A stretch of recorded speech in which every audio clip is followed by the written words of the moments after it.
Chers collègues, en matière d'égalité, nous n'en ferons jamais trop. Aussi, je vous avoue avoir ressenti un sentiment de fierté à la lecture de ce rapport sur la situation en matière d'égalité entre les femmes et les hommes. Que de chemin parcouru. Année après année, je constate que notre collectivité agit sur l'ensemble des leviers dont elle dispose et mobilise l'ensemble de ses politiques publiques régionales pour réduire les inégalités. Les résultats obtenus sont plus qu'encourageants, mais nous devons encore redoubler d'efforts, ne pas nous satisfaire des acquis et poursuivre notre action, car l'égalité entre les hommes et les femmes est un impératif de chaque instant.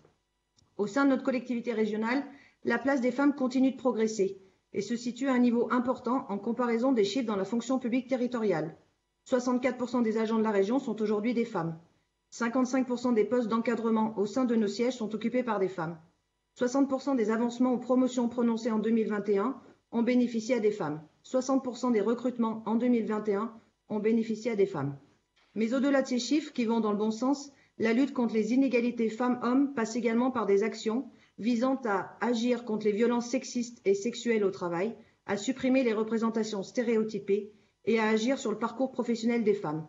Je pense notamment à l'action Agir au féminin dans le secteur du transport qui vise à former au métier de conductrice poids lourd. Si vous me passez l'expression, nous agissons aussi au travers de nos politiques publiques régionales pour résorber les inégalités. Je pense par exemple au soutien à l'entrepreneuriat féminin, à la part croissante des femmes soutenues dans le cadre d'un projet d'installation agricole, au fait de favoriser le libre choix des jeunes filles, notamment dans leur parcours scolaire, ou encore au soutien accru envers nos partenaires qui se mobilisent à nos côtés dans la promotion de l'égalité entre les femmes et les hommes.